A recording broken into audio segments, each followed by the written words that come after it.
अस्सलाम वालेकुम। ये जो लेक्चर नंबर 11 है, हम इसमें linear independence, rank of a matrix और वेक्टर स्पेस की बात करेंगे। यहाँ पे लीनियर इंडिपेंडेंस आपने एक एक चीज़ को बड़े इसमें समझना है, और कुछ चीज़ें ऐसी होती हैं जो आपको कुछ लेक्चर में समझ नहीं आती, तो आपने नेक्स्ट लेक्चर या उससे प्रीवियस लेक्चर मिस किया हो इस केस में, या फिर आप नेक्स्ट लेक्चर में जाएंगे तो वो चीज़ रिपीट हो रही होती है और उसमें आपको वो चीज़ समझ भी आ जाती है। होप सो कि अगर आप लीनियर अलजबरा को स्टडी कर रहे हैं और आप अगर इसको शुरू से लेके एंड तक अगर प्रॉपर वे से इसको अगर फोकस करें, तो होप कि आप लीनियर अलजबरा के किसी भी एक्सरसाइज को कर सकते हैं और किसी भी एग्ज़ाम में अच्छे तरीके से पास हो सकते हैं। और इसमें एक और चीज़ आपने माइंड में रखनी है कि जो थ्योरम हम डिस्कस करेंगे, थ्योरम बेसिकली हमारे बहुत सारे कॉन्सेप्ट्स जो होते हैं उसके अंदर इन्वॉल्व होते हैं, और अगर आपको किसी थ्योरम की समझ नहीं है तो आप वीडियो को वहीं रोकें और उस थ्योरम की स्टेटमेंट को बार बार देखें ताकि आपको उसकी समझ आए।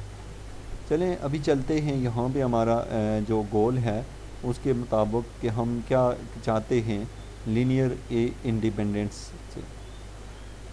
यहाँ पे हम बात कर रहे हैं among these are the linear independence and the rank of a matrix. Keep in mind that these concept are intimely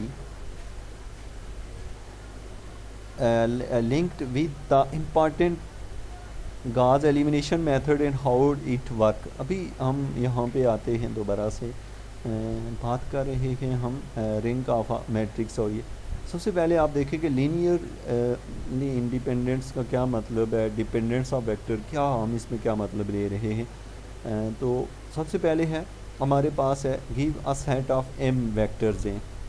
vectors को आप समझते हैं यानी कि एम रोज़ दी हुई है with the same number of components. A linear combination of these vector is Inn Express of the form. इनका जो लीनियर कम्बिनेशन है यह CA1 है, C2A2 है अप टू दिस, और यहाँ पे आप देख रहे हैं कि ये हमें n तक ये हमें दिए हुए हैं। हम चाहते क्या हैं, क्लियरली द वेक्टर इक्वेशन 1। अब ये जो इक्वेशन 1 है, hold if we choose all CJs।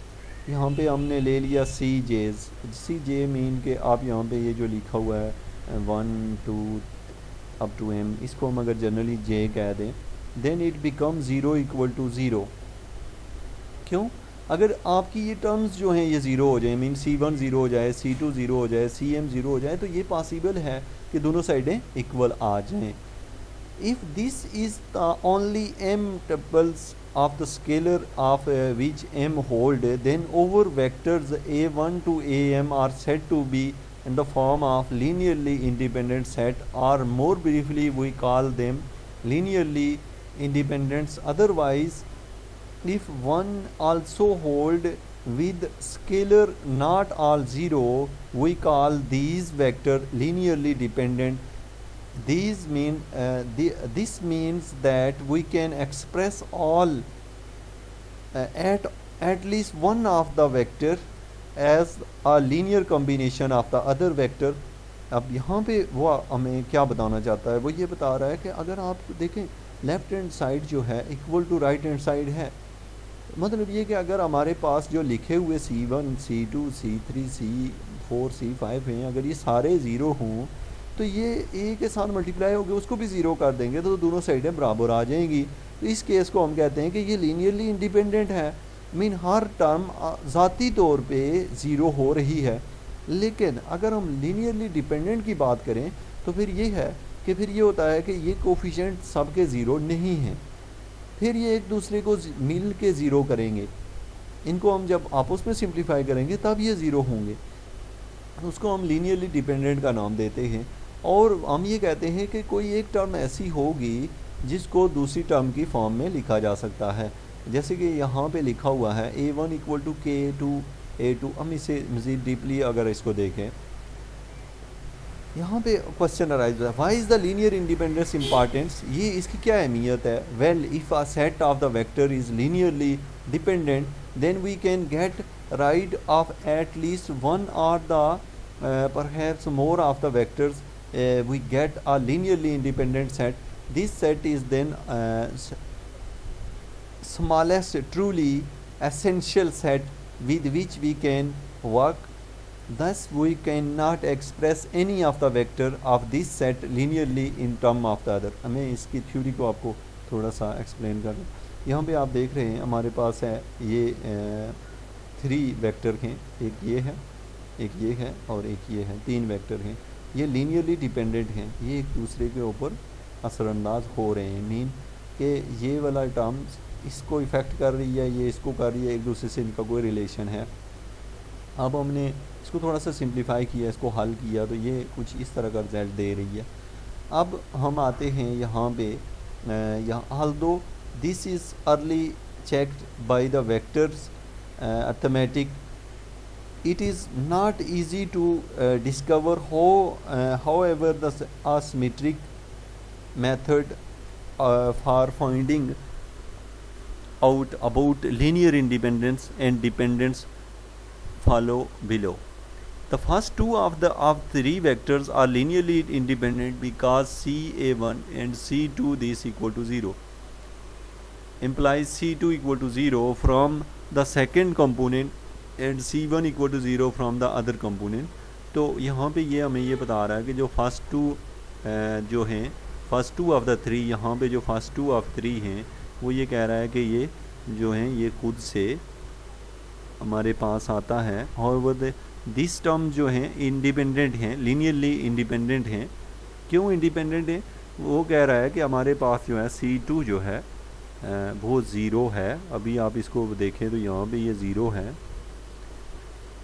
From the second component and C1 equal to 0 from any other component of. यहाँ पे आप इसको हम नीचे फिर एक्सप्लेन करेंगे एक दफ़ा. नेक्स्ट हम चलते हैं, आप इस पे फोकस कीजिएगा. इसमें हम ये देख रहे हैं कि रैंक ऑफ अ मैट्रिक्स क्या है. रैंक ऑफ अ मैट्रिक्स में इज़ अ मैट्रिक्स ये है, rank of a matrix A is the maximum number of linearly independent row vector of A and it is denoted by rank A. अब फिर वो बात कर रहा है लीनियरली इंडिपेंडेंट. इसको आप लोग तभी अंडरस्टैंड कर पाएंगे जब हम इसकी एग्जांपल को देखेंगे. तो यहाँ पे हमारे पास है rank of matrix A. Rank of matrix A से मुराद ये हुआ कि जितने लीनियरली इंडिपेंडेंट रो होंगी ए में, लीनियरली इंडिपेंडेंट में. तो अभी हम चूँकि इसको प्रीवियस लेक्चर में भी हम थोड़ा सा देख चुके हैं लीनियरली इंडिपेंडेंट रोज़ क्या होती हैं. अब हमारे पास है जैसे ये एक वेक्टर देख रहे हैं, मैट्रिक्स है ए. अब हम इसको अगर गौर करें तो यहाँ पे हैज़ रैंक 2, इसका रैंक 2 है. क्यों रैंक 2 है? Because example 1 show that the first 2 rows vector are linearly independent whereas all 3 rows vector are linearly dependent. यहाँ पे वो ये कह रहा है कि रो जो हैज़ इसका रैंक 2 है. 2 क्यों है? क्योंकि एग्जाम्पल 1 में शुरू में हमने पहले ये एग्जाम्पल देखी थी कि हमने ये देखा था कि ये जो टर्म थी ये वाली रो पूरी की पूरी बच जाती है, ये वाली बचती है और ये वाली पूरी की पूरी ज़ीरो हो रही थी तीसरे वाली. तो इसलिए हमने ये कहा कि ये जो है ये टर्म सारी ज़ीरो होने की वजह से एग्जाम्पल 1 में हमने देखा था कि ये सारी टर्म ऐसे नहीं कि आप इसको देख रहे हो इनको आपस में ऐड करके ज़ीरो करें, बल्कि उसी ऑपरेशन से जो कि आपने प्रीवियस आपने पढ़ा है उसके मुताबिक हम इसको ऑपरेट करके ये जब ज़ीरो आ जाता है तो हम कहते हैं कि इसका रैंक 2 है. वही बात यहाँ पे डिस्कस किए जा रहे हैं. अब यहाँ पे है फिर अगर इसकी लीनियरली इंडिपेंडेंट और डिपेंडेंस की बात करें तो देखें हमारे पास ये था कि ये जब हम इसको हल करते हैं तो 2 रोज़ जो है ना वो बच जाती हैं, यानी एक दूसरे पे डिपेंड कर रही होती है, और एक जो होती है वो खुद ब खुद ज़ीरो हो जाती है, मतलब उसका इनके साथ कोई ताल्लुक नहीं होता. तो उसको हम कहते हैं कि वो लीनियरली इंडिपेंडेंट है इन बाकी 2 से. अब यहाँ पे हम बात कर रहे हैं जैसे यहाँ we call the matrix A1 row equivalent to the matrix A2 we obtain A2. इसको हम प्रीवियस एग्जाम्पल में भी देख चुके हैं. होप्स हो के अभी हम कुछ और क्वेश्चनों को देखेंगे जिससे हमें इसकी अंडरस्टैंडिंग आ जाएगी. अब एक और थ्योरम देख लें. इस थ्योरम को ध्यान में रखिएगा. रो इक्विवेलेंट मैट्रिक्स क्या होता है? Row equivalent matrix have the same rank, यानी कि आप वो जो नहीं करते थे रो ऑपरेशन, उनसे ना आप किसी मैट्रिक्स को इधर उधर कर दें तो फिर भी रैंक के ऊपर फ़र्क नहीं पड़ना। जैसे आप देख रहे हो कि आप कहो जी कि इसका रैंक 3 है, बल्कि नहीं, आप पहले इसको सिंप्लीफाई करके चेक करो और फिर उसके बाद आप कहेंगे कि इसका रैंक 2 है, तो ये ऑलवेज़ 2 ही रहेगा, ना कि ये चेंज हो जाएगा। इस पे ऑपरेशन के बाद इसको चेक करते हैं। अब हम आते हैं डिटर्मिनेशन ऑफ रैंक को कैसे फाइंड किया जाता है, तो वही प्रोसेस करने लगे हैं। ये है, हमने 3 को फिक्स रखा, इन दोनों को 0 कर दिया, ये बन गया। अब हमारा मकसद है नेक्स्ट, ये टर्म है इसको रहने देना है 42 को, इसको 0 करना है। इसके लिए हमने प्रोसेस किया, लेकिन हम 0 21 -21 वाले को कर रहे थे, लेकिन पूरा ही 0 हो गया। अब आप लोग इसको बहुत अच्छे से समझ चुके होंगे कि ये दो जो पहली रोज़ हैं ये एक दूसरे के ऊपर डिपेंड कर रही हैं, तो लेकिन थर्ड रो जो है वो इंडिपेंडेंटली ज़ीरो हो रही है। तो इससे पता ये चलता है कि ये रो एचिलन फॉर्म बनी है, row echelon form, and has 2 non zero rows, इसको हम रो एचिलन फॉर्म कह रहे हैं। और इसके आई मीन कि आप देख रहे हैं कि नीचे हमने ज़ीरो बनाए हैं। हमारी कोशिश थी कि हम इसको ज़ीरो करें, इसको ज़ीरो करें, और इसको ज़ीरो करते करते ये वाला ख़ुद से ज़ीरो हो गया। तो इसका रैंक जो है वो 2 है। रैंक का ताल्लुक हमेशा ए से होता है। ए मीन कि आप ये वाली साइड ही देखते हैं, ना कि ये आर्गूमेंटेड वाला जो हिस्सा होता है उसको नहीं देखा जाता। तो आपने इसमें लीनियरली इंडिपेंडेंट को भी अच्छे से समझ लिया होगा, क्योंकि यहाँ पे जो डिपेंडेंटनेस है वो 2 के अंदर है और तीसरा जो है वो इंडिपेंडेंट है। और रैंक भी आपने ये देखा कि ये हमें ऑपरेशन के बाद ही पता चलता है। नेक्स्ट थ्योरम को हम नेक्स्ट लेक्चर में देखेंगे।